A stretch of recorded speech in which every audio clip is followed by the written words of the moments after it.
Reached by Condie. Part 1. Pilot. Chapter 1. Xander. Every morning the sun comes up and the earth turns red, and I think, this could be the day when everything changes. Maybe today the society will fall.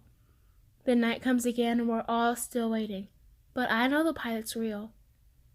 3 officials walk up to the door of a little house at sunset. The house looks like all of the others on the street.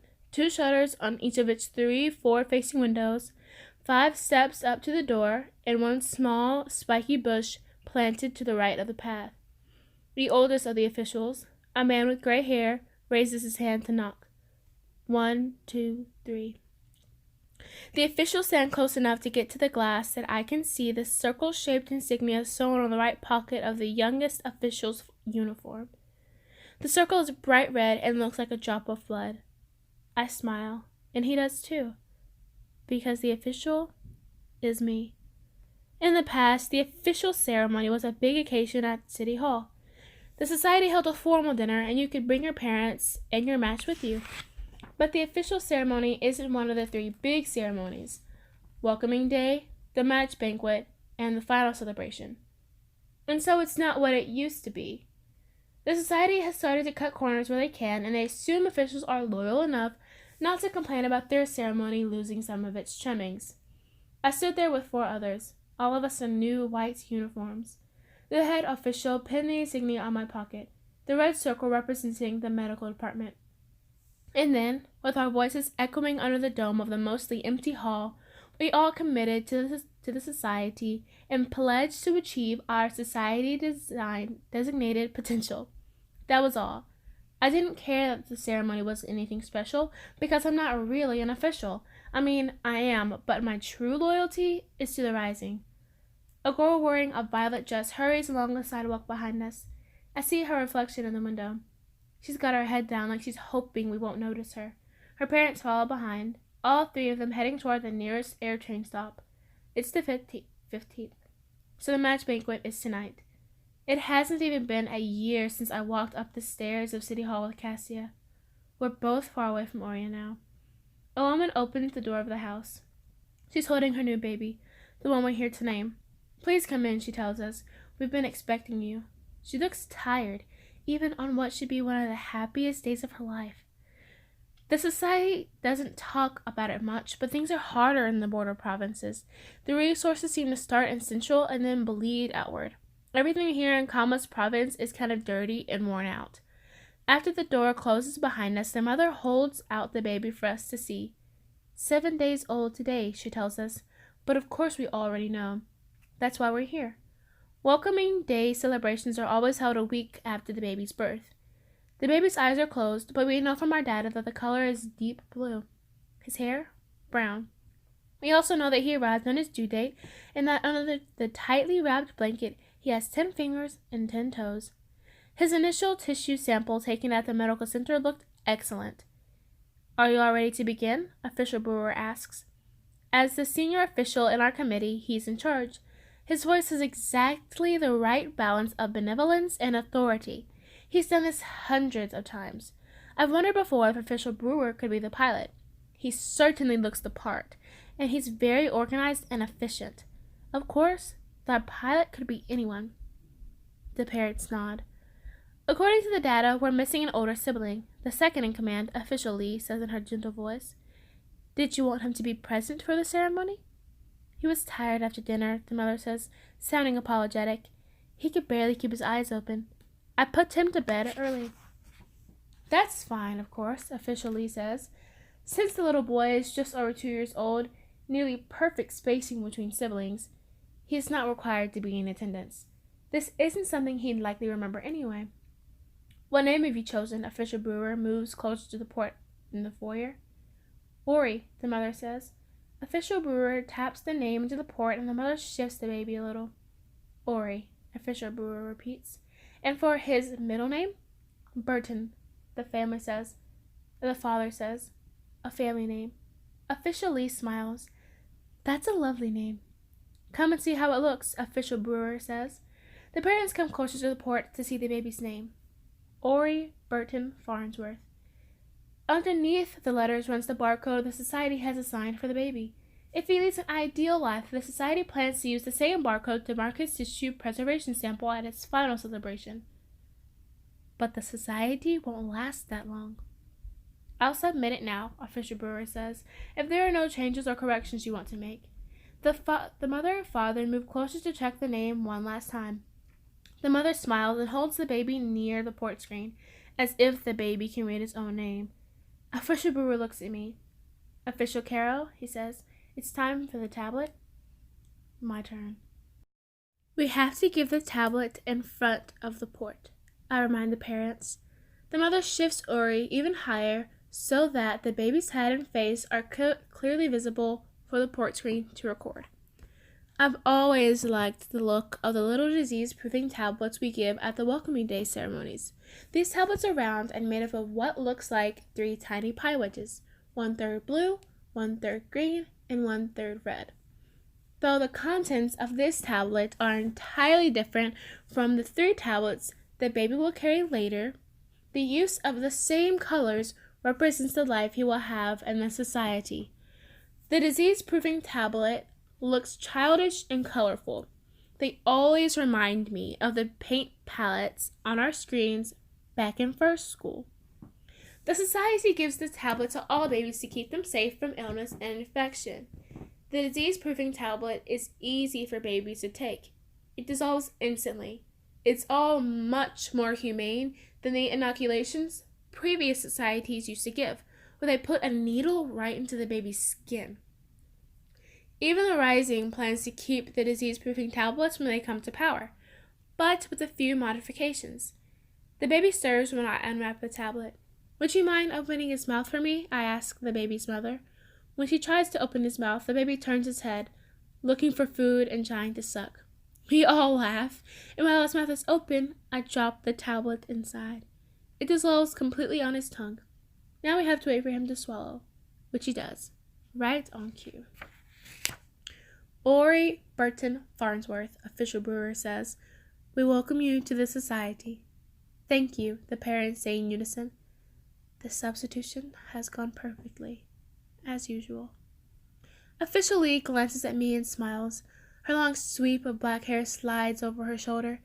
Sometimes I wonder if she is part of the rebellion too, and she knows what I'm doing, replacing the disease-proofing tablets with the ones the Rising gave to me. Almost every child born in the provinces within the past 2 years has had one of the Rising immunizations instead of the societies.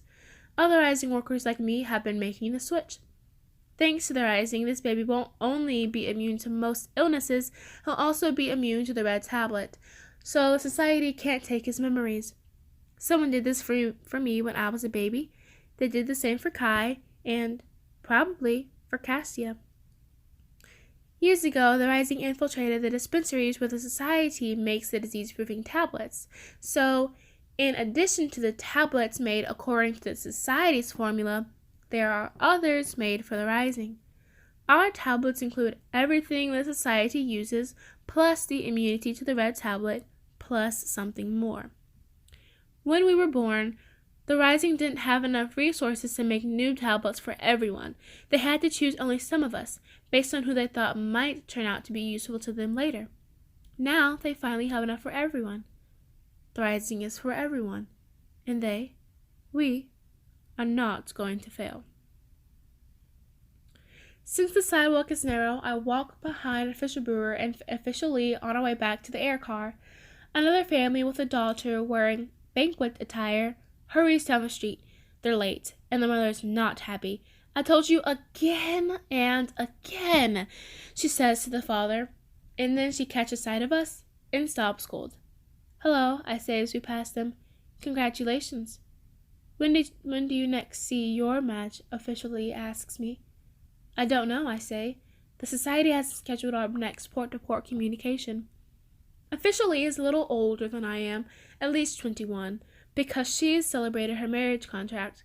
As long as I've known her, her spouse has been out in the army stationed somewhere at the edge of the borders. I can't ask her when he's due back.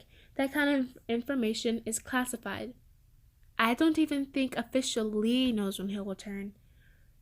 The society doesn't like us to get too specific when we talk about our work assignments with others.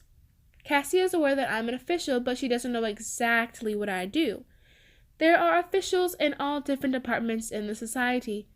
The society trains many kinds of workers at the medical center. Everyone knows about the medics because they can diagnose and help people. There are also surgeons who operate, pharmacists who make medicines, nurses who assist, and physicists like me. Our job is to oversee aspects of the medical field, for example, administrating medical centers. Or, if we become officials, we're often asked to serve on committees, which is what I do. We take care of the distribution of tablets to infants and assist in collecting tissue at final banquets. According to the society, this assignment is one of the most important ones an official can have. What color did she choose? Officially asks as we approach the air car. For a second, I don't know what she means, and then I realize she's asking about Cassia's dress. She chose green, I said. She looked beautiful. Someone cries out, and the three of us turn in unison. It's the baby's father, running out toward us as fast as he can. I can't wake my older son, he calls out. I went in to see if he was still asleep, and something is wrong.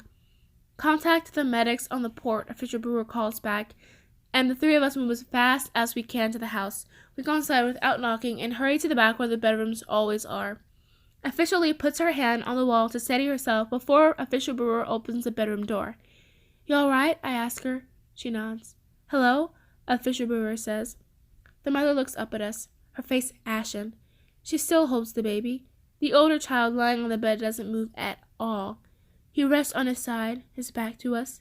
He's breathing, but it's slow, and his plain clothes hang a little loose around his neck. His skin color looks all right. There's a small red mark in between his shoulder blades, and I feel a rush of pity and exultation. This is it. The Rising said it would look like this. I have to keep myself from glancing at the others in the room. Who else knows? Is anyone here part of the Rising? Have they seen the information I've seen about how the rebellion will proceed?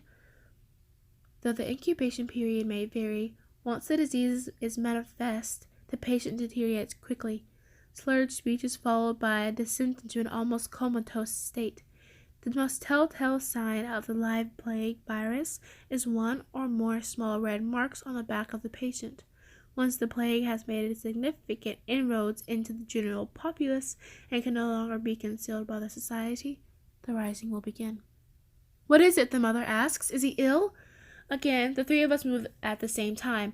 Official Lee reaches for the boy's wrist to take his pulse. Official Brewer turns to the woman. I try to block her view of her child lying still on the bed. Until I know the Rising is on the move, I have to proceed as usual. He's breathing, Official Brewer says. His pulse is fine, Official Lee says. The medics will be here soon, I tell the mother.